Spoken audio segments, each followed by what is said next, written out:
Hola, buenas tardes. Hola, buenas tardes. ¿Cómo va?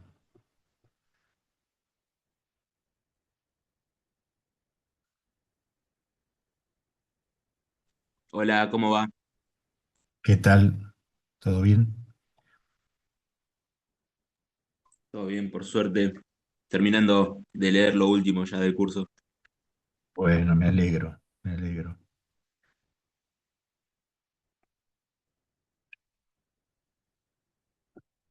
Vamos a guardar son 7:05, pero bueno, vamos a guardar un minuto, un par de minutos y cualquier cosa comenzamos. Bueno,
Bueno, arrancamos, si les parece.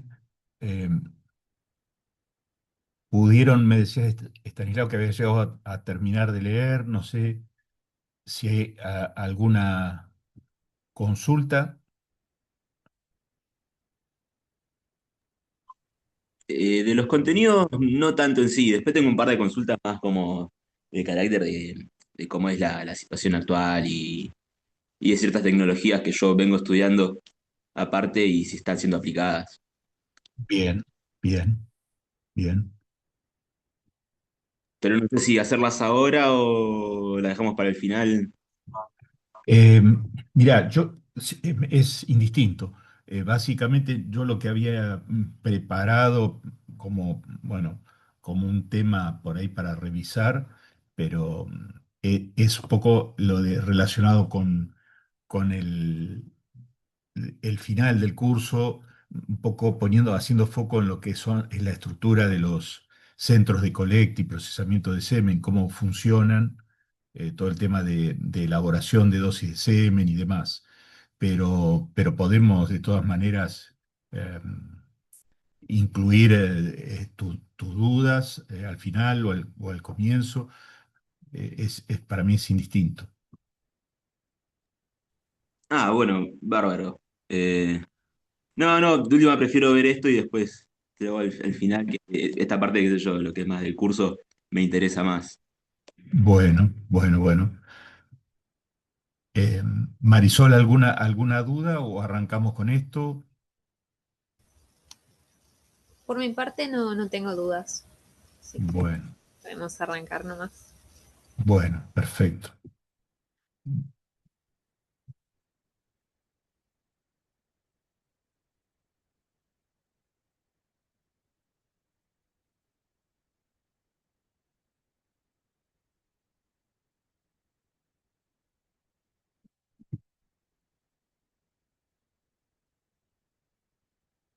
Bueno, un poco me parecía interesante, ya que habíamos abordado lo que es las biotecnologías de la reproducción y fundamentalmente la que mayor impacto tiene y seguramente tendrá en el futuro, seguirá siendo la inseminación artificial por una cuestión de adopción de la técnica, como justamente una de los puntos que analizamos en la primera unidad y en el foro de discusión, cuando hablábamos del potencial de, de mejoramiento, eh, comparado, por ejemplo, la inseminación con la transferencia de embriones. Es cierto que eh, la transferencia embrionaria tiene potencialmente un mayor impacto eh, si lo comparamos un establecimiento que utiliza transferencia embrionaria y un establecimiento que utiliza inseminación artificial. El potencial de mejoramiento es mayor de la transferencia, pero cuando lo llevamos a los números de utilización en general en cualquier lugar del mundo, no solo en la Argentina, el nivel de adopción de la inseminación es mucho mayor, por lo tanto el impacto que tiene en el progreso genético también lo es. Entonces, un poco en esta última parte me parecía interesante eh, contarles un poco cómo es el funcionamiento de los centros de colecta, eh, que básicamente están regidos por, hay una ley de inseminación artificial, que es una ley antigua, pero todavía vigente, del año 73, con algunas modificaciones, algunos reglamentos que la han actualizado, pero la ley es la misma, la ley 20.425, y, y bueno, justamente lo que hace es eh, establecer un poco las características que tienen que reunir los centros elaboradores de semen. ¿M? Y, y cuando habla de la parte de estructura de los centros, eh, diferencia distintos sectores. Por un lado hay un sector que es lo que se llama el sector de Lazareto, o que es el lugar donde se reciben los toros, y donde hacen una cuarentena. Es decir, los reproductores que van a ingresar al centro, eh, antes de entrar directamente al lugar donde están los toros residentes, eh, pasan por ese periodo que habitualmente es de alrededor de un mes, ¿ah? De cuarentena. Fundamentalmente, el objetivo de ese periodo de aislamiento es justamente, por un lado, que se hagan sobre esos animales todos los controles sanitarios, todos el diagnóstico de las principales enfermedades que deben controlarse en este tipo de establecimientos, que en general es un estatus un poco mayor que el control sanitario que se hace en un rodeo comercial, digamos.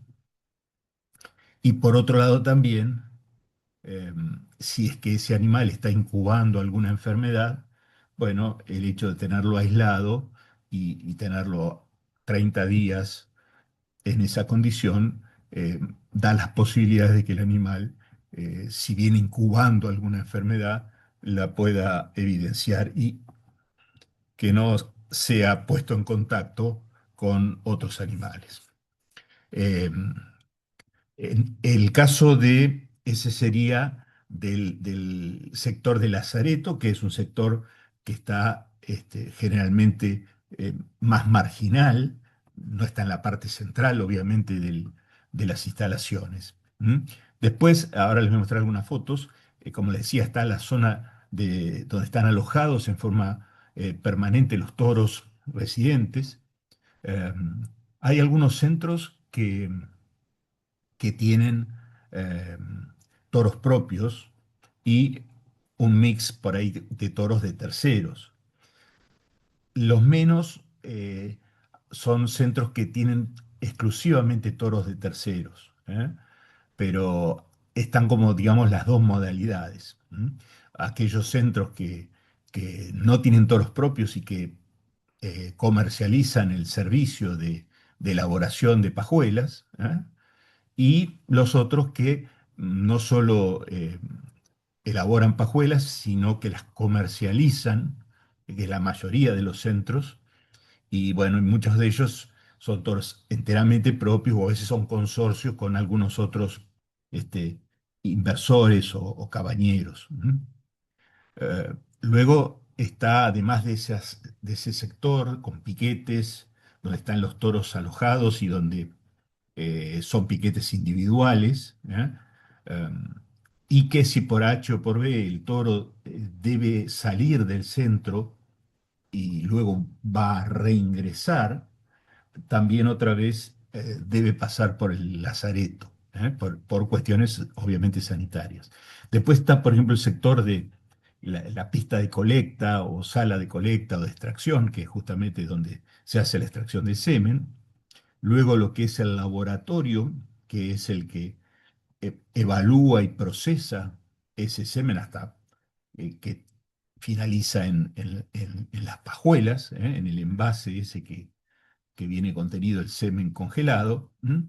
Y bueno, por supuesto, también hay un sector administrativo que complementa las instalaciones. Pero esto está regido, está bien establecido en cuanto a las características edilicias que debe tener cada uno de estos sectores. Acá tenemos, por ejemplo, una foto de un centro donde está el lazareto. Fíjense que el lazareto tiene el embarcadero, digamos, en este caso para recibir los toros, para bajar los toros, son esos corrales y manga para poder justamente revisar los toros, tomar muestras, hacer diagnóstico de tuberculosis. Eh, Aquí ven algunas fotos de otros centros donde ven los piquetes, ven que en algunos, esto es variable de acuerdo al centro, pero muchos de ellos son estos piquetes rectangulares, individuales, como les decía, separados. Los toros, acá no se llega a observar la línea de alambrado, pero estos piquetes están separados, y generalmente tienen algún techo, alguna protección, y del otro lado el comedero, comedero y bebedero, y así es donde los toros están el tiempo que sea necesario alojados en este centro de colecta. Hay veces que los toros están mucho tiempo, sobre todo en el caso de que los toros sean propiedad de los mismos centros. Mucho tiempo me refiero, a lo mejor están 2, 3, 4 años, y hay otros casos, o más, y hay otros casos donde los toros permanecen un tiempo limitado hasta que pueda producir la cantidad de dosis de semen que el propietario requiere. Entonces a lo mejor el toro está algunos meses, un año, etcétera. La permanencia de los toros depende mucho de cómo es su demanda en el mercado, ¿no? Hay toros que a lo mejor se siguen utilizando y a lo mejor están vigentes, son interesantes para utilizar durante 4, 5, 6 años o a veces más. Entonces, mientras tanto haya demanda, bueno, el toro por ahí puede permanecer en el centro. Hay veces que por la necesidad de rotación y porque, en definitiva, mantener el toro en el centro es como si estuviera en un hotel y está pagando por día, entonces muchas veces se hace un cierto stock, ¿eh? Y luego se mantiene entonces ese stock y ya el toro salió del centro, y eventualmente, si fuera necesario, podría volver, pero generalmente cuando hace un stock que se estima que es el que van a ubicar, me estoy refiriendo al caso de los toros propios, ¿no? El caso del toro de terceros, directamente eso lo maneja el dueño y cuando produce ese stock que el dueño necesita, listo, se lleva el toro. Eh, el sector de extracción también es variable, ¿eh? Van a ver que lo que sí en general se hace por una cuestión de la dinámica de la extracción de sémenes, los toros a los cuales se va a colectar en ese día, se los lleva y se los palenquea, como está acá, porque eso es parte de la estimulación, de la preparación psicosexual que necesita el toro para poder dar un eyaculado de buena calidad. Entonces los toros en general ya van haciendo, digamos, su estimulación, su preparación, en este caso pasiva, digamos, simplemente mirando, ¿eh? Y eso ya los va preparando para dar un buen eyaculado, por supuesto, de acuerdo a la calidad de ese toro, ¿eh? No todos los toros dan semen de la misma calidad desde el punto de vista de la fertilidad. ¿M? Eh, Normalmente los toros, esto también es variable, en general los toros se les extrae semen, eh, lo más habitual son 2 veces por semana, y generalmente el día que se le saca semen, uno de esos 2 días, o los dos, se le saca generalmente 2 eyaculados, ¿no? Entonces lo más común es que a un toro se le saque 4 eyaculados por semana, 2 un día y 2 otro día. Ese es un régimen más común. De acuerdo a la cantidad de toros que tenga el centro, por ahí puede ser que trabaje con extracción de semen 2 veces a la semana, por ejemplo, lunes y jueves, ¿m?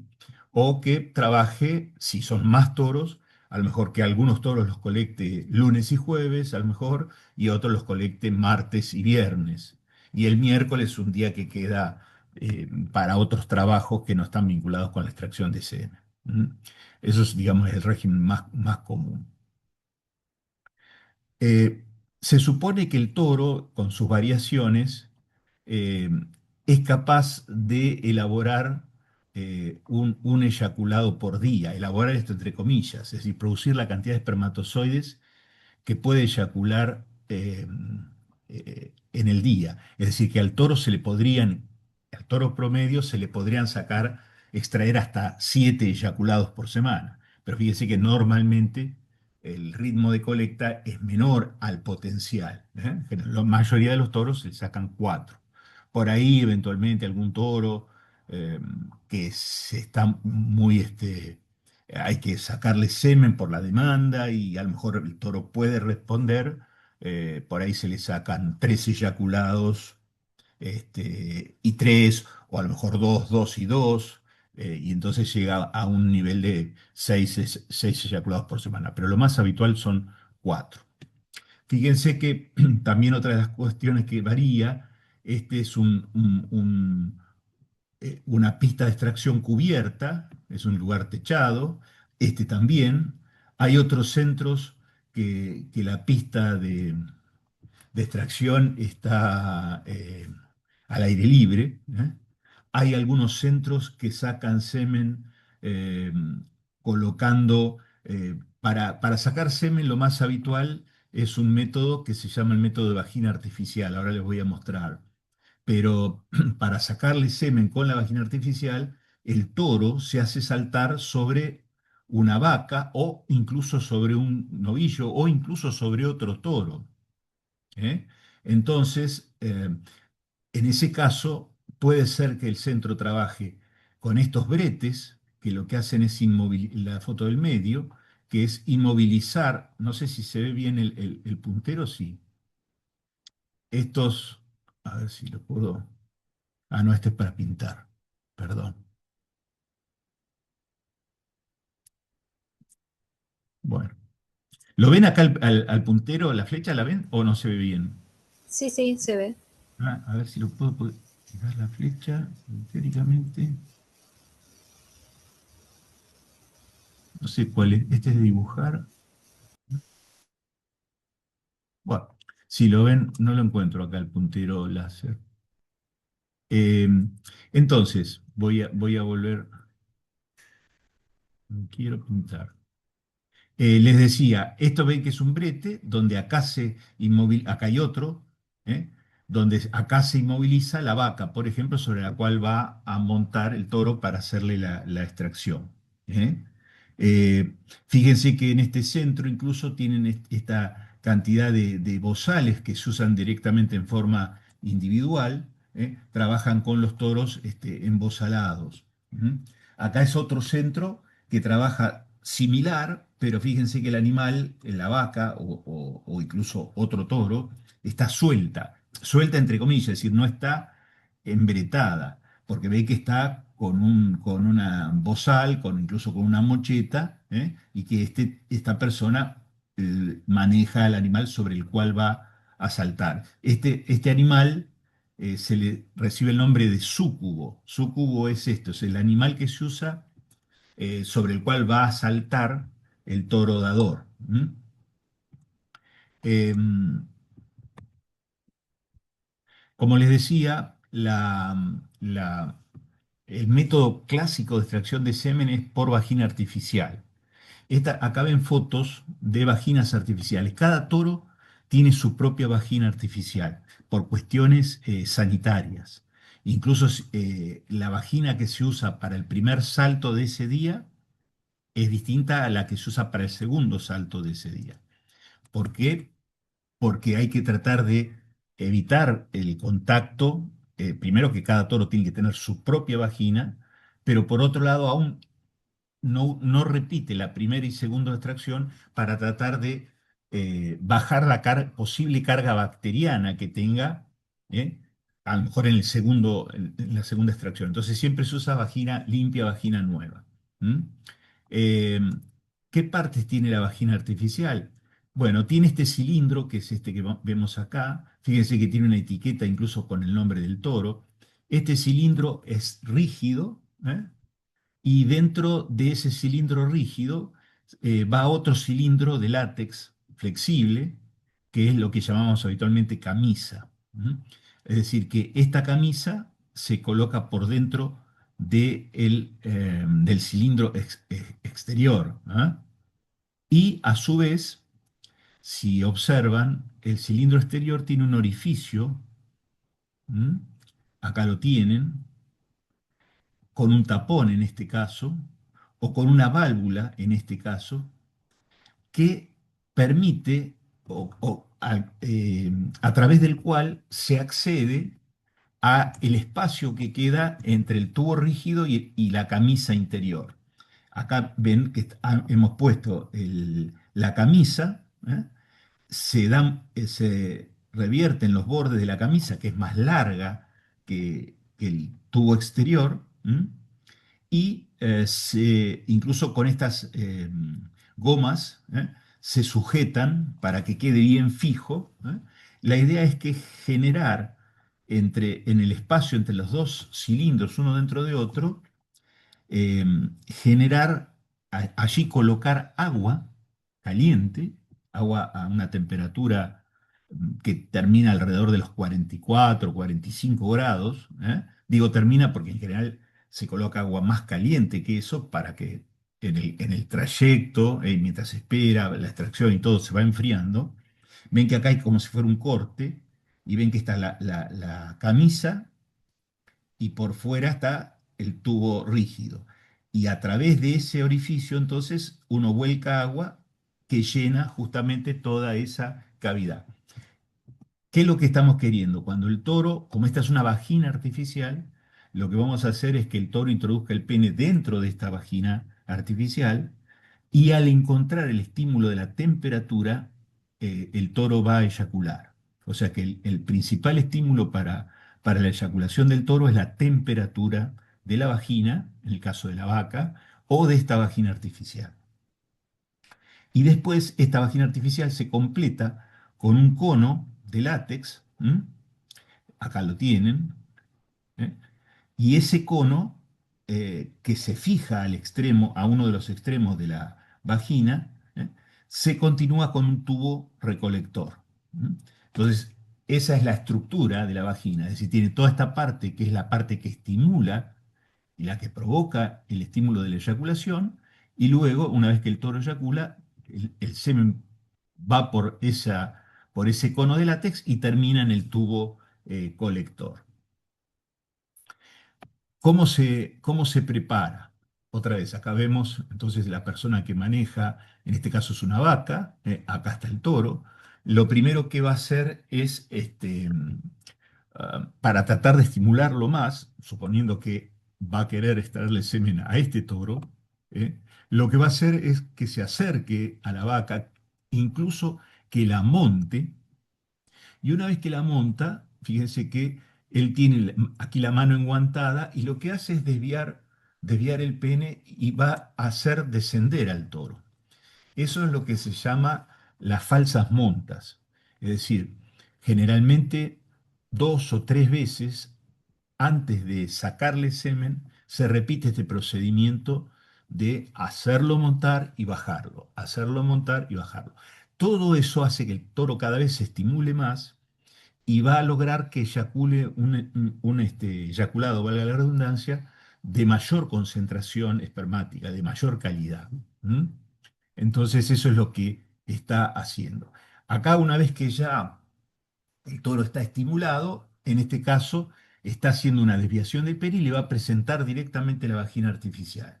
Es decir, que el toro aquí vemos el pene, va a tratar de hacer el reflejo de búsqueda. ¿Eh? La diferencia está que en lugar de introducirlo en la vagina de la vaca, el operador le va a presentar la vagina artificial. ¿Mm? Fíjense que el semen y los espermatozoides en particular son sensibles a los cambios de temperatura. Entonces muchas veces lo que se hace es, por ejemplo, ven que acá está este es el extremo del cono, acá está el tubo colector que tiene el semen aquí ya colectado y por fuera tiene otro, una, un envase con agua eh, a 35 grados, más o menos. Es decir, que ya el semen cuando llega al tubo colector está bañado, está protegido como si fuera baño María, digamos. ¿M? Y muchas veces esto además se complementa, como este caso, con una funda. Es decir, que no solo el tubo colector está protegido, ¿eh?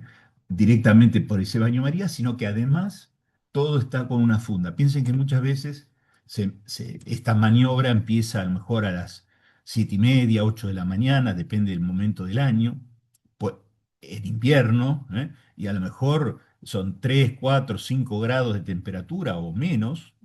Entonces se tienen que tomar en cuenta estas precauciones.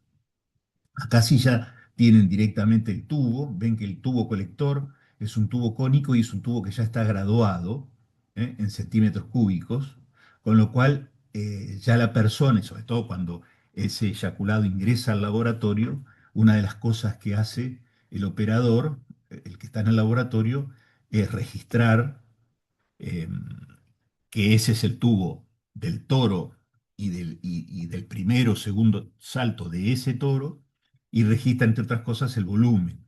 ¿Eh? En este caso, un volumen de 5 mililitros o 5 centímetros cúbicos. El volumen del eyaculado del toro es muy variable. Hay variaciones de razas, hay variaciones por edad, hay variaciones por individuo. Es bastante variable. Esa es la forma de extracción de semen principal de los centros. Ahora, hay un segundo método que se usa mucho menos, pero que por ahí está indicado en algunos toros, que es el método de la electroeyaculación.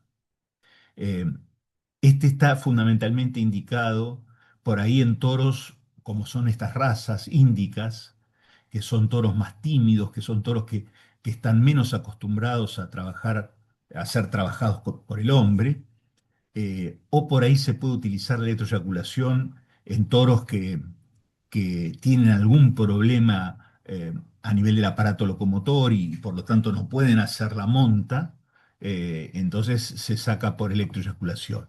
También la electroeyaculación es un método que se usa si uno tiene que sacar semen a un toro que no está acostumbrado, no es un toro de un centro de colecta y necesita sacarle semen, toro de rodeo comercial, digamos. Bueno, el método indicado es el de la electroeyaculación. Lo que se hace es inmovilizar el toro en este potro. Lo que se hace habitualmente, este potro además tiene una faja, esta cincha que se pone, porque hay que evitar que el toro se caiga. Le vamos a provocar una estimulación eléctrica a través del recto. Son estos equipos, acá tienen la valijita como viene, ven, ElectroShock 6 es el último modelo de electroeyaculador, pero básicamente consiste en un vástago, que es este que está acá, que tiene estos electrodos lineales, esto que es dorado, ¿m? y directamente lo que se hace es introducir este vástago, ¿no?, en el recto. Previamente se evacúa, se vacía de materia fecal, ¿eh? A veces se hace algún enema, algo para mejorar con el líquido la conductibilidad eléctrica. Y luego con este equipo que tiene ya todo un programa, es como si fuera un lavarropas automático, digamos, ya tiene todos ciclos para provocar la estimulación, ¿eh? Eso es lo que hace, provoca entonces la estimulación eh, para la eyaculación. Y por otro lado, hay un, un, este, un, em- un cono de látex igual que el que tenía la vagina artificial y un cilindro que se monta sobre este soporte. ¿M? De manera que cuando el toro empieza a eyacular, el operario, una persona está sujetando el vástago del electroeyaculador en su posición y otro está a nivel del prepucio del toro y va entonces a colectar el semen por allí. Lo que habitualmente, esto, como les decía, todo un ciclo. Inicialmente primero se estimula, primero hay una exteriorización del pene, como es en esta foto, algún goteo primero de una secreción previa a la eyaculación, y cuando ya ese eyaculado, cuando ya esa secreción empieza a hacerse más densa, la persona pone el colector, o sea, trata de evitar los primeros chorritos que no tienen mucho espermatozoide. ¿M? Una vez que el semen ingresa al laboratorio, como les decía, eh, fíjense que en general por cuestiones también sanitarias, eh, hay la mayoría de los centros tienen como una doble puerta, o sea, aquí esta persona está alcanzando el eyaculado, ¿m? Y abre su ventanita, lo deja, cierra la ventana y el laboratorista que está del otro lado abre la ventana y toma ese eyaculado. ¿M? Eh, si ven en detalle, acá hay todas etiquetitas donde la persona lo que hace es sacar la etiqueta de la vagina artificial, la pega ahí, pero obviamente le informa, ¿eh? Y eventualmente a veces pone otra etiqueta en el propio tubo o hay algún sistema de identificación un poco más sofisticado. Eso va a depender del centro. Inicialmente ese volumen, digamos, el eyaculado se evalúa, como les decía, el volumen, se evalúa la densidad que tiene, el color, si hay alguna anormalidad, y luego se hace una evaluación microscópica, ¿eh? Se hace una evaluación microscópica donde directamente en esta foto nos está mostrando la persona evaluando una muestra de ese eyaculado al microscopio, y este es un sistema más sofisticado, que es un sistema de evaluación a través de la computadora. Se llaman sistemas CASA, CASA como las casas donde vivimos, que quiere decir que es sistema de evaluación asistido por computadora, ¿eh? Esa es la sigla CASA. Eh, y bueno, la información que nos brindan los software de los CASA respecto a la calidad seminal es mucho más completa, obviamente, que la que puede obtener una persona evaluándolo a través del microscopio, ¿no? Estos sistemas CASA lo que hacen es una cámara, acá arriba hay una cámara que saca decenas de fotos por segundo, de manera que una de las cuestiones que más se evalúa estos sistemas es el movimiento de los espermatozoides, que es una característica que está muy vinculada con la fertilidad de ese eyaculado.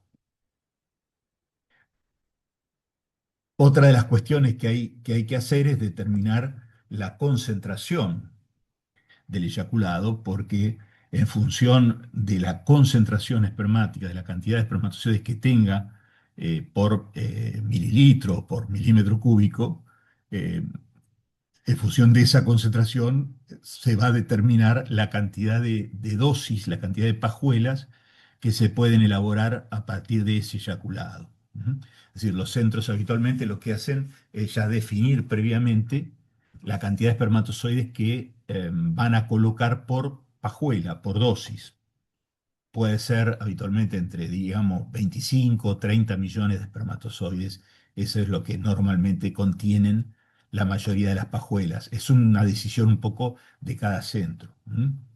Entonces, en función del volumen del eyaculado y en función de la concentración de ese eyaculado, eh, se determina qué cantidad de pajuelas es capaz de producir de ese toro. ¿M? A veces son 200, 300, 150, 400 pajuelas. Eso es variable, vuelvo a decir, en función del volumen y de la concentración. Por eso es que la preparación esa psicosexual, de que el toro, a lo mejor el día anterior a la colecta fue bañado, fue duchado, entonces el toro ya va preparándose que al otro día va a tener una extracción, entonces ya se va estimulando, luego va al lugar a la pista de salto y ahí va a empezar a ver también a los otros trabajar y se sigue estimulando, después cuando le toca a él se hace todo ese manejo de montas en falso y demás. Y bueno, todo eso hace que eyacule un semen más voluminoso y de mayor concentración espermática. Entonces, en definitiva, es capaz de producir más dosis a partir de ese eyaculado.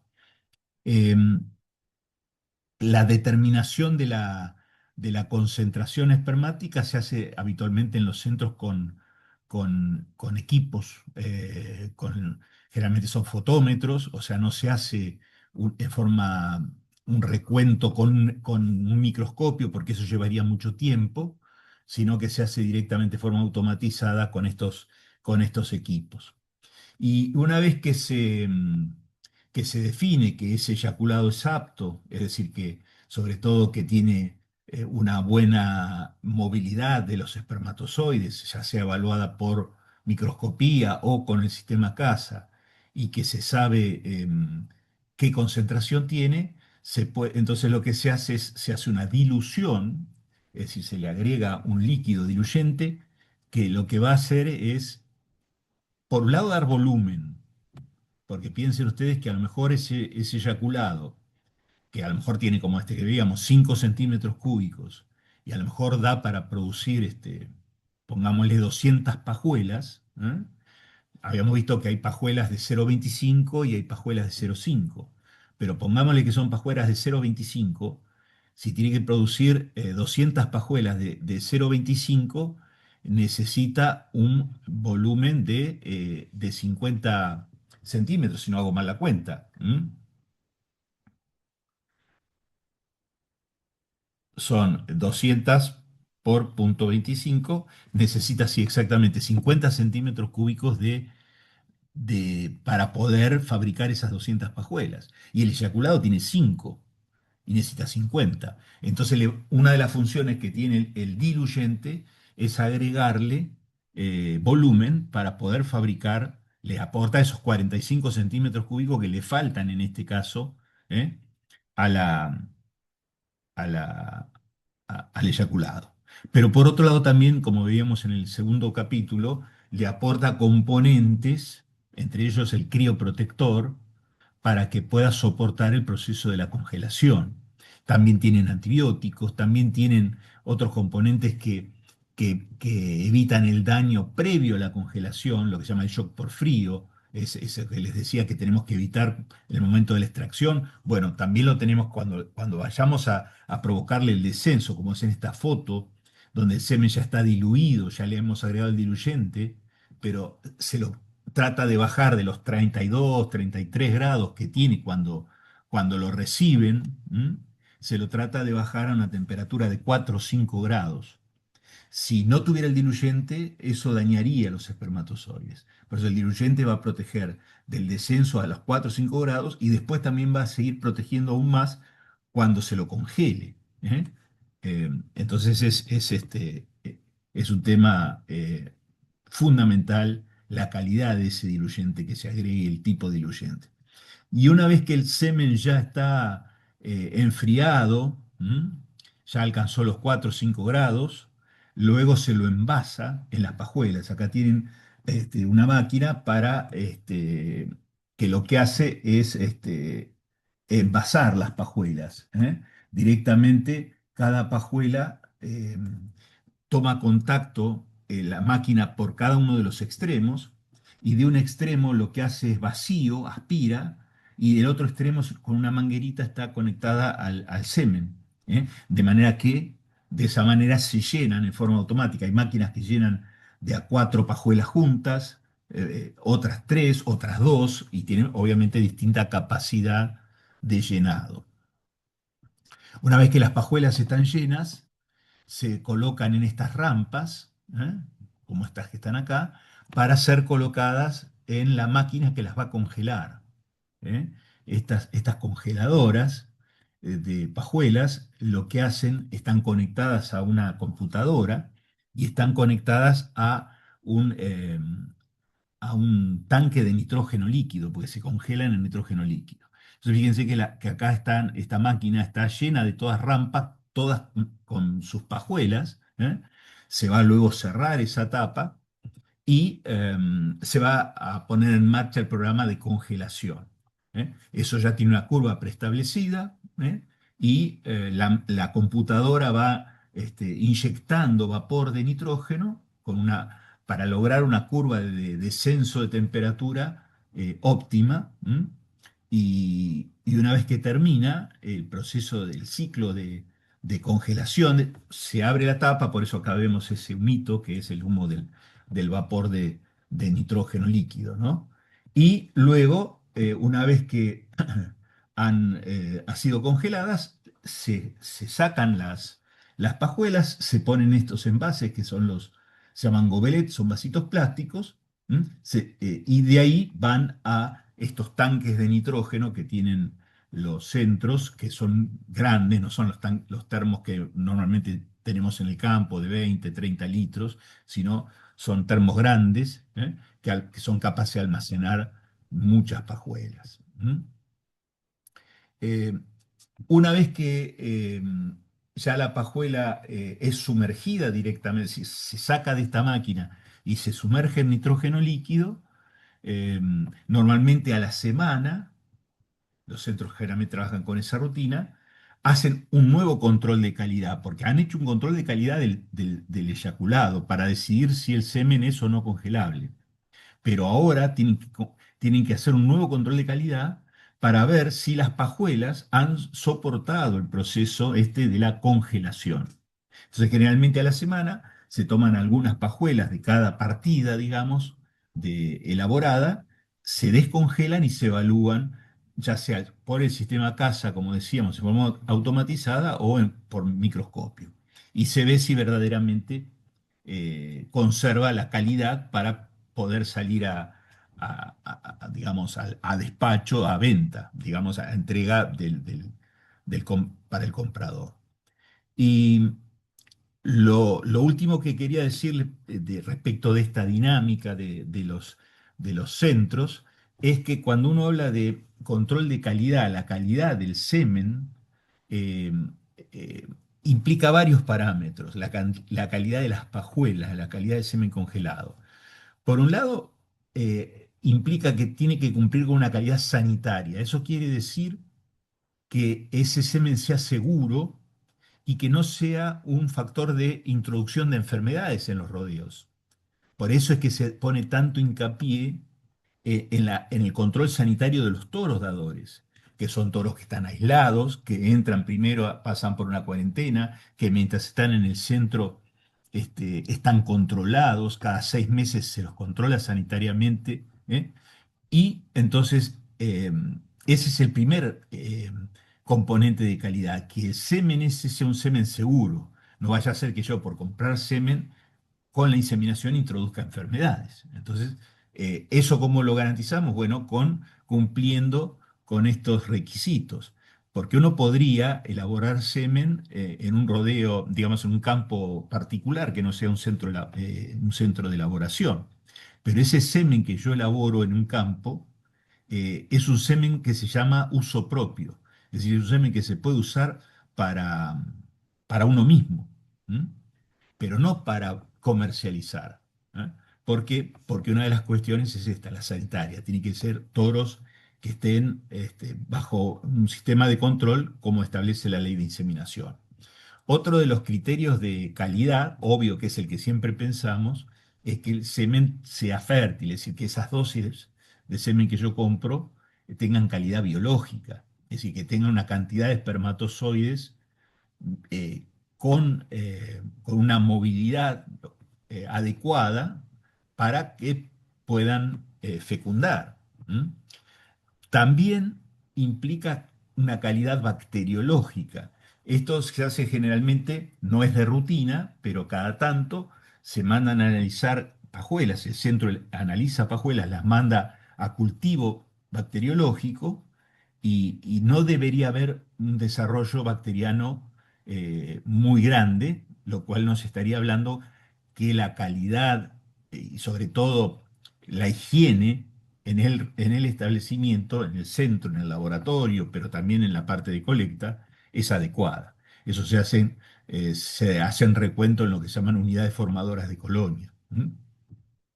Y otro componente de calidad es, además de la sanitaria, de la biológica y de la bacteriológica, es la trazabilidad.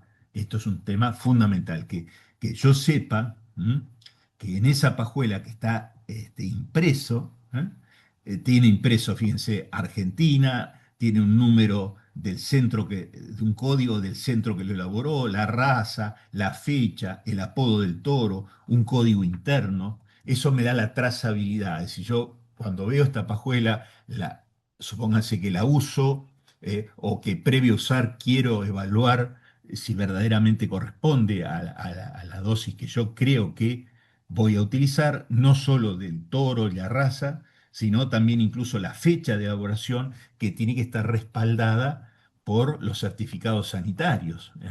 Entonces, ahí me permite tener toda la trazabilidad de cómo estaba el toro en el momento que se hizo la colecta, y si verdaderamente reúne esas condiciones de calidad. Poder trazarlo, poder llegar hasta el propio centro elaborador. ¿Sí? Bueno, esto es un poco lo que quería compartirles en el tema perdón. Esto es lo que quería compartirles un poco de la dinámica de los centros eh, elaboradores de semen. ¿M? No sé ahora si tienen alguna consulta de esto o de alguna otra cuestión, podemos analizarlo.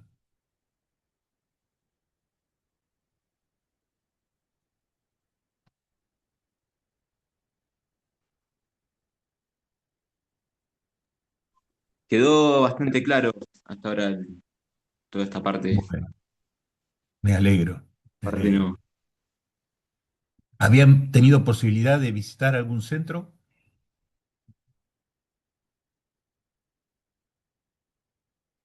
Nadie. Es, Yo en es particular, interesante, ¿sí? no, perdón, yo en particular no, estoy como hace poco metiéndome en todo lo que es esto, más de la ganadería. Está bien. Es interesante, primero porque en general los centros son permeables a que, por supuesto, que manejando todas las cuestiones de higiene, en el sentido de, van a ver que por ahí entran en el auto, con el auto y ahí tienen que pasar como una especie de pediluvio, ¿no? Donde las ruedas del auto pasan y se desinfectan y bueno, tienen todas condiciones para mantener la higiene del establecimiento, pero en general son permeables porque evidentemente es una forma de dar a conocer sus productos. Y la verdad que es interesante verlos, aprovechar, ver los toros, aprovechar, ver las instalaciones. Si tienen oportunidad, la verdad que vale la pena ir a ver algún centro. ¿Mm? Profesor, ¿hay muchos de estos centros? Mira, en la Argentina hay muchos centros, mejor dicho, hay una lista de centros que están habilitados. Eso lo habilita, digamos, están habilitados por SENASA, pero Por ahí no todos los centros que están habilitados están activos. Se estima que probablemente los centros que están activos eh, sean alrededor de 20, más menos 20. Por ahí, si vos consultás en Senasa la lista, son 30 y pico, pero muchos de ellos, te vuelvo a decir, por ahí no están trabajando hoy, trabajan en forma más irregular, pero yo diría que alrededor de veintitantos, entre 20 y 30, deben ser los centros que están activos. Por supuesto, como pasa en la mayoría de las actividades, seguramente 5 de esos centros producen el 80% de las dosis de semen que se elaboran en la Argentina. Eh, en la Argentina, el mercado de inseminación eh, más o menos es de alrededor de unas 8 millones de dosis por año, entre dosis de semen de carne, de razas carniceras y de razas lecheras. Un poquito más de razas carniceras, eh, probablemente el 50 y pico por ciento es de razas carniceras y el 40 y pico por ciento de razas lecheras, porque si bien la inseminación se usa mucho más en tambo que en carne, el número de vacas de tambo es muchísimo más chico, anda en 1,5 millones, 2 millones de vacas y en carne andan más cerca de los 23, 24 millones. ¿Mm? Entonces, a pesar de que el porcentaje de inseminación en la cría es mucho más bajo, el número de dosis comercializadas de carne es algo mayor que el de leche. Y bueno, hay muchos, te diría esa cantidad, 20 y tantos de centros habilitados, Eh, en distintos lugares del país, ¿no? Eh, Como están en la mayoría de las provincias hay centros. Eh, por lo menos en las provincias más ganaderas, ¿no? Obviamente con más concentración en la zona central, ¿no? En provincias de Buenos Aires, Santa Fe, Córdoba, mayor concentración de centros. ¿Mm? Gracias. No, de nada.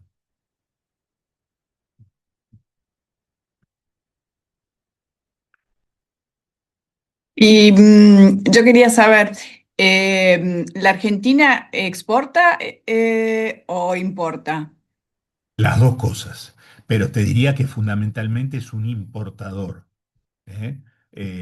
Mira, la Argentina debe estar exportando ahora alrededor de 400.000, 500.000 dosis, fundamentalmente de carne, de razas carniceras, y fundamentalmente a los países de la región, fundamentalmente, y algún país de Centroamérica.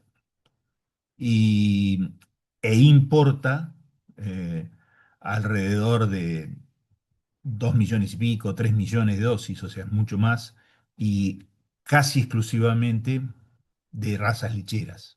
Es decir, que el semen importado, más del 90% del semen importado es lechero, y a la inversa, más del 90% del semen exportado es carnicero. ¿Mm? Pero digamos que el volumen de producción, el volumen de exportación y de importación ha ido creciendo. Digamos, en los últimos 20, 30 años se nota un aumento paulatino, pero un aumento, en fin.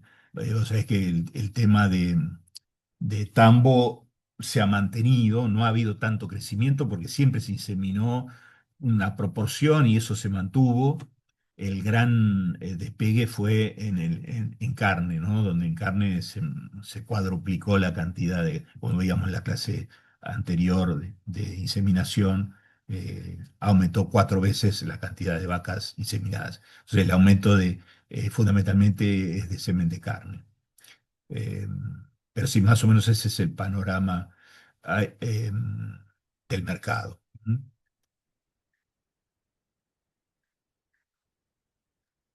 Gracias. No, por favor.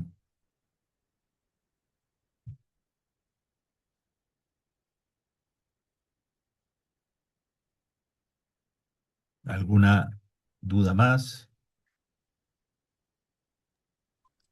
Sí, si querés, yo arranco Sí, con las mías, sí, dale, eran dale. dos básicamente.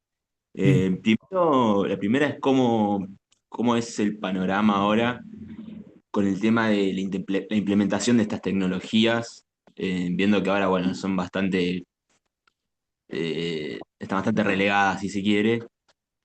En un futuro, si se abaratan los costos y se puede compensar con la ganancia que se proponen, ¿no? Con implementar estas tecnologías, ¿es factible hoy en día? Sí, mira, como vos bien dijiste, son estas tecnologías, son muchas, eh, pero cada una tiene su potencial.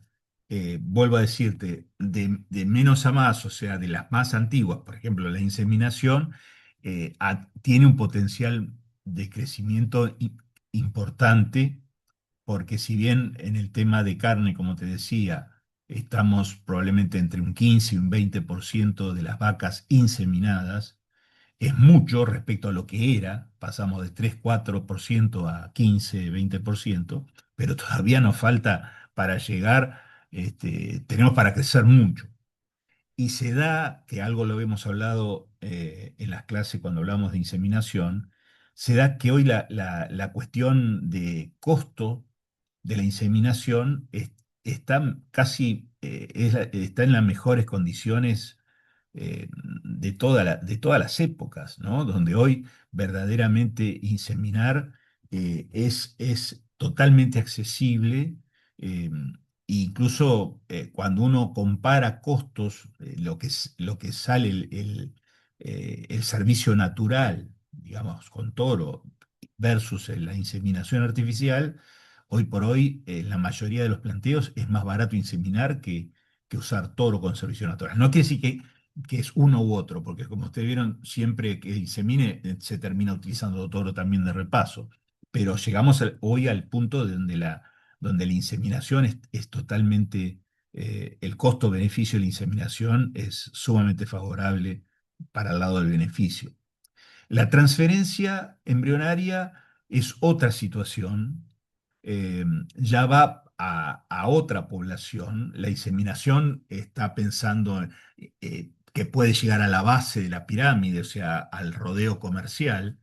La transferencia embrionaria nunca, hasta ahora, nunca ha sido pensada para ir a la base, para ir al rodeo comercial, ni en carne ni en leche, sino que es más que nada un tema de cabañas para producir reproductores. En alguna época, en algunas condiciones, algún establecimiento de pronto empezó a utilizar transferencia embrionaria, me refiero a algún establecimiento comercial. Me acuerdo que hace muchos años me tocó ir en un viaje a España y ellos usaban embriones, colocaban embriones en un tambo y utilizaban sistemáticamente sobre las vaquillonas, eh, en vez de inseminación, colocaban embriones. Porque digamos que esa también es el otro desprendimiento de la transferencia embrionaria. Uno puede pensar en la transferencia embrionaria completa, es decir, bueno, yo tengo las vacas donantes, hago el tratamiento, produzco los embriones, o sea, todo el ciclo completo, o puedo ser un usuario de embriones donde compro los embriones y los coloco. Es decir, yo aporto las receptoras, y compro embriones del país o importo embriones incluso. Entonces ese es como eh, ser usuario de embriones es como que tiene un poquito más de público o de usuarios que el que produce los embriones, ¿no? Que eso ya es bien típico de una cabaña, ¿no? Porque para producir embriones tenés que tener una genética que amerite producir esos embriones. Eh, el costo, digamos que yo creo que nunca va a llegar, creo, a competir a los niveles eh, de la inseminación artificial. Eso está claro. Pero evidentemente tiene un potencial importante, sobre todo para el lado de las cabañas, para producir reproductores, para comercializar genética. Los embriones es extraordinario como forma de intercambio internacional de genética, porque es el producto más seguro desde el punto de vista sanitario. Es decir, los mercados están fundamentalmente abiertos, ¿eh? Para importar y exportar embriones. Es el producto más seguro de que vos no vas a introducir una enfermedad. Le sigue el semen y lo menos seguro es el animal en pie. Entonces, la mayor parte de las restricciones entre países, desde el punto de vista sanitario, es para animales en pie. Le siguen en semen y lo que está más libre y con protocolos y convenios entre países es embriones. Entonces, el embrión es excelente para producir un núcleo genético, para, para la mejora genética ahí, allá arriba, de elite. Eso no hay con qué darle. No puede competir con la inseminación. La inseminación vos estás trabajando en cantidad, pero estás haciendo un mejoramiento, que no es poco, por el lado del macho. En cambio, vos en la transferencia embrionaria estás produciendo, aprovechando la calidad genética de la hembra y del macho. ¿Mm?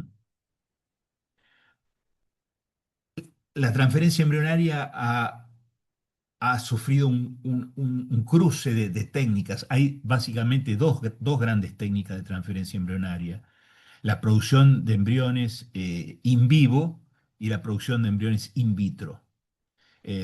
La producción, eso lo vimos en algunos capítulos atrás, pero así repasando un poco la producción de embriones in vivo, que muchas veces lo van a escuchar como el sistema MOET, como si fuera champagne, pero es Multiple Ovulation and Embryo Transfer. Eso quiere decir MOET, o sea, superovulación y transferencia de embriones.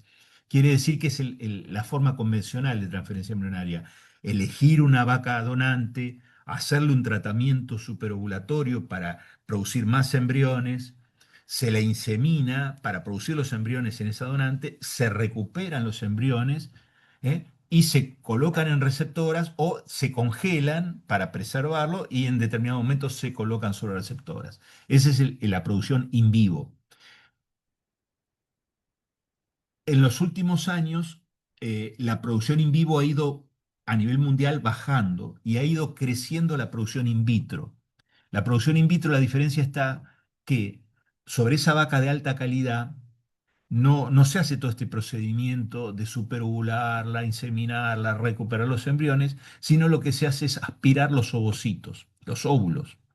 Entonces, con una ayuda de ecografía, se punzan los folículos, se aspira el óvulo, ese ovocito en realidad, técnicamente llamado, va al laboratorio, se lo madura, se fecunda in vitro, o sea, se le coloca los espermatozoides, pero en el laboratorio, se produce el embrión crece y llega hasta 7 días de vida, como en el momento que se sacan los embriones in vivo, y se colocan en una receptora.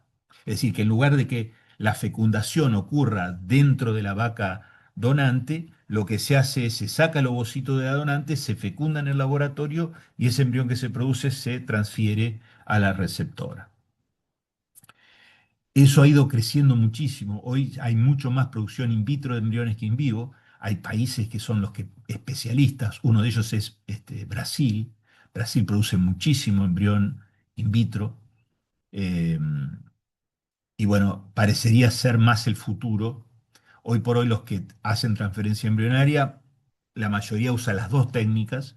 Y bueno, eh, una estrategia es las vacas comenzar a producir embriones con el método in vivo, y ante alguna una falta de respuesta, ante algunas situaciones particulares, si no produce in vivo, pasar in vitro. Y hay otras compañías que se dedican exclusivamente a producir embriones in vitro. ¿Mm? Y después, o sea que ahí va a haber un crecimiento. Por alguna razón, en la Argentina la transferencia se ha como estancado, a pesar de esto que les cuento del crecimiento in vitro y demás, que hay hoy varias empresas que hacen producción in vitro de embriones, eh, no ha crecido todo lo que parecería, lo que pensábamos que iba a crecer. Eh, Después, otra cosa que es una buena noticia, porque habíamos retrocedido unos cuantos casilleros, es en la producción de semen sexado. Eh, ¿Por qué habíamos retrocedido casilleros? Porque la única empresa que producía semen sexado en la Argentina se había ido de la Argentina eh, hace unos 5 o 6 años, más o menos, y ahora está volviendo. Con lo cual va a empezar a producir semen sexado. O sea, volvemos a tener la posibilidad en la Argentina de producir semen sexado, que no es poco, digamos que es una alternativa interesante. Em, y después las otras biotecnologías son más de nicho, son mucho más um, eh, con aplicaciones, por ejemplo, el tema de la clonación, justamente la semana pasada hubo un congreso del Foro de Genética y donde hubo una charla de un poco de todo esto y especialmente de la clonación. Y bueno, en bovinos no ha tenido el desarrollo comercial como por ejemplo ha habido en equinos. En equinos sí ha tenido un crecimiento muy grande, caballos de polo, etcétera, que utilizan la clonación. En bovinos no ha sido de la misma magnitud. Um, y las otras tecnologías de la mano de la clonación, la transgénesis, como veíamos, ya no es pensando en la producción animal, sino más que nada es pensando en la salud pública, es decir, utilizar vacas que de pronto a través de la leche produzcan proteínas que son para medicamentos, hormonas, bueno, o leche humanizada, digamos, para aquellos que no tienen tolerancia a la lactosa, que producen leche sin lactosa como si fuera eh, leche humana, digamos, o la producción de órganos para injertos, trabajando con cerdos, pero eso ya es toda otra aplicación que es totalmente distinta a la producción animal, ¿eh? Un poco el foco que nosotros le ponemos en este curso es la aplicación de las biotecnologías eh, en la producción animal. Por eso es que ponemos fundamentalmente énfasis en lo que es la inseminación, el semen sexado y transferencia embrionaria. Y todas las otras tecnologías, bueno, vienen un poco por añadidura, pero con otros objetivos. ¿Mm? Así que un poco, Estanislao, es un poco el pantallazo. Yo soy optimista, obviamente, que va a seguir creciendo y van a aparecer nuevas aplicaciones de estas biotecnologías. Eh, Ahora, otra de las cuestiones que ha evolucionado muchísimo es todo lo que se llama, sin ser transgénesis, lo que se llama la edición génica, la posibilidad de manipular embriones y, eh, modificar ciertos genes, y, y producir animales con alguna característica. Por ejemplo, hace unas semanas atrás, 3, 4 semanas atrás, estuve ahí participando en un evento en INTA Balcarce, donde nos daban una charla de edición génica, donde están trabajando, por ejemplo, en la producción de animales eh, que producen, por ejemplo, pelo corto, bovinos con pelo corto y más adaptado a ambientes tropicales. Y bueno, es el gen SLIC, se llama. Es una preocupación también en Europa, ¿m? Donde con todo este tema de calentamiento global y demás, eh, bueno, están buscando la forma de producir animales adaptados a alta temperatura sin ser índicos. ¿Eh? Entonces, bueno, eh, es también hay una una vía también importante de mejoramiento, de adaptación a las condiciones cambiantes del ambiente, ¿no? Y así también a resistencia a enfermedades. Bueno, por el lado de la edición génica también eh, hay un futuro muy, muy importante. Y ahí va una de mis consultas que, bueno, ahí medio como que ya me lo entendí, que es esto del mejoramiento genético y todo esto de la implementación de las tecnologías de secuenciación del genoma para identificar genes y tener como mayor capacidades. También estaba viendo que Europa estaba cambiando como el tema de los transgénicos y como que son más flexibles frente al mejora con la edición génica, que Sí, bueno, interesante, son un poco más flexibles de lo que eran. Justamente claro, este especialista, Leandro Picotto de INTA Balcarce, especialista en el tema de edición génica, nos decía, y Daniel Salamone, que es quien nos dio la charla la semana pasada en el Congreso del Foro, coincidía con que Argentina es muy permeable comparado con otros países al tema, la reglamentación, la legislación permite muchas cuestiones que otros países no permiten. ¿Eh? El tema es eh, eh, cuando entramos con transgénesis o con organismos genéticamente modificados, ahí donde la cosa cambia. Entonces hay que tratar de diferenciar lo que es un animal con edición génica de un animal genéticamente modificado que un poco para los pelos y enciende las alertas, ¿no? En claro, realidad, lo que la edición génica apunta es a tratar de eh, modificar la expresión de ciertos genes, ¿eh? en on o en off, o sea, activándolos o desactivándolos, pero no generando un animal con genes de otra especie, que sería el transgénico propiamente dicho.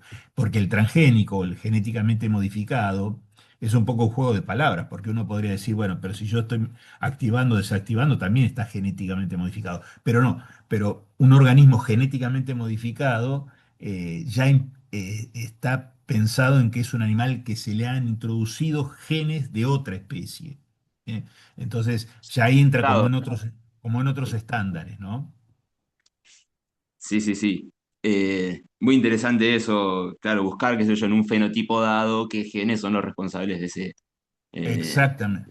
Y tipo. ahí es donde juega todo el tema de la genómica, ¿no? Claro, Donde sí, sí, la posibilidad de identificar genes o grupos de genes que estén relacionados con un determinado fenotipo, como vos decías.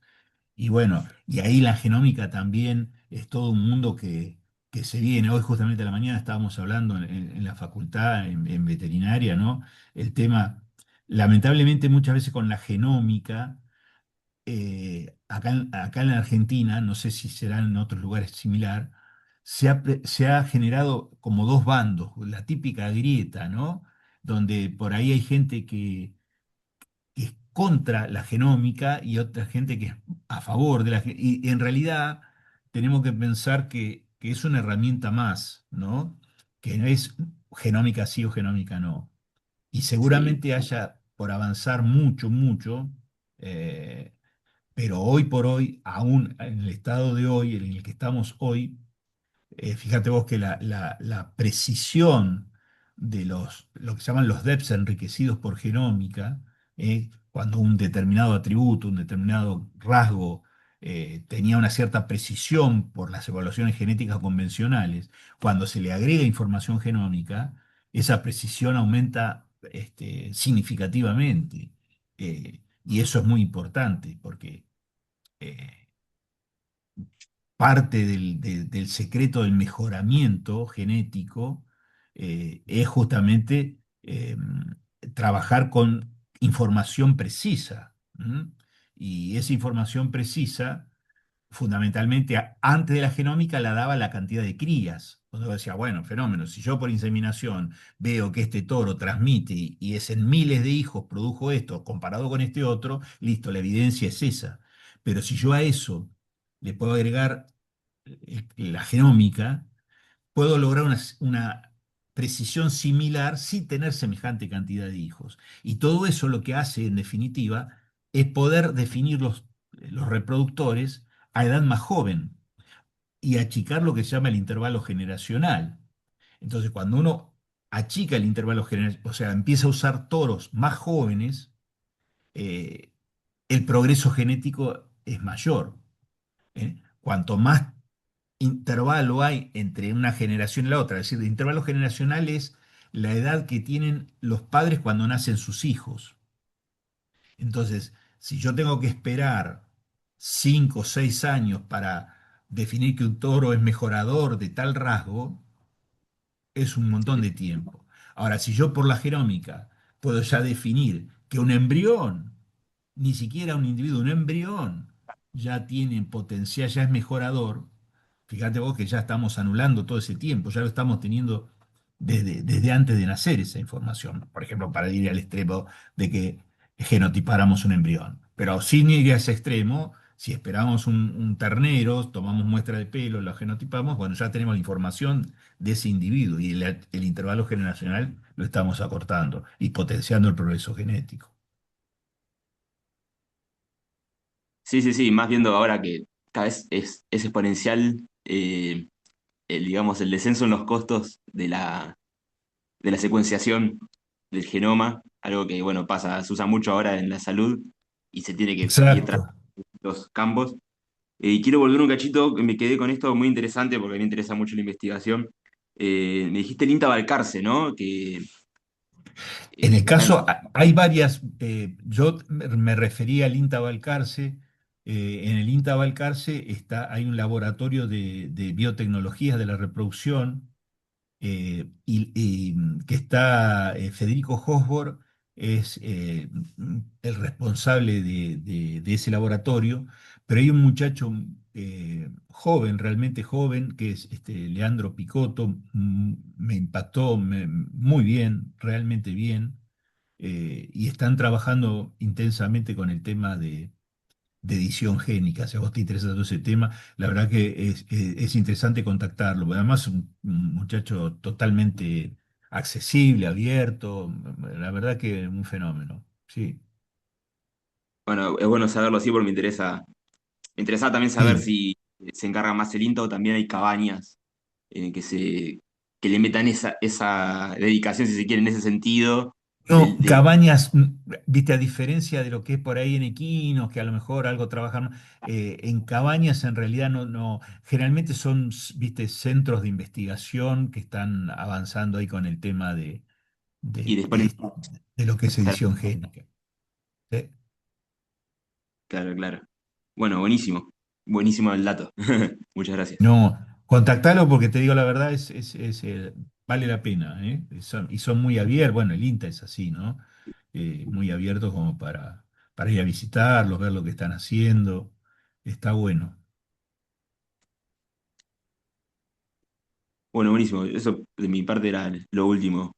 Y nada, Bueno, tuvo bueno, una buena apreciación del curso. Muchas gracias. bueno, muchísimas gracias, Stanislao. ¿Alguna otra duda?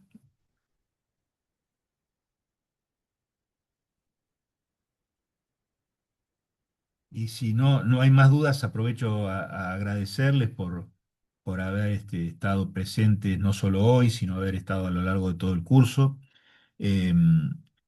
Yo no estoy manejando el tema de las evaluaciones, pero creo que ya les van a habilitar, si es que ya no están habilitadas, la evaluación final, ¿eh? Eso lo manejan con Clara. Clara es la que maneja un poco todo el tema más de la plataforma y las habilitaciones. Pero bueno, volver a agradecerles y cualquier duda a través del mail me escriben, a través de la plataforma. Me pueden contactar si tienen alguna duda. No hay ningún problema. ¿M? Muchísimas gracias, profesor. La verdad No, que de nada, Gracias. de nada. Buenas noches. Quedamos, quedamos así. Buenas noches, y gracias otra vez. Muchas gracias. No, por favor. Muchas gracias.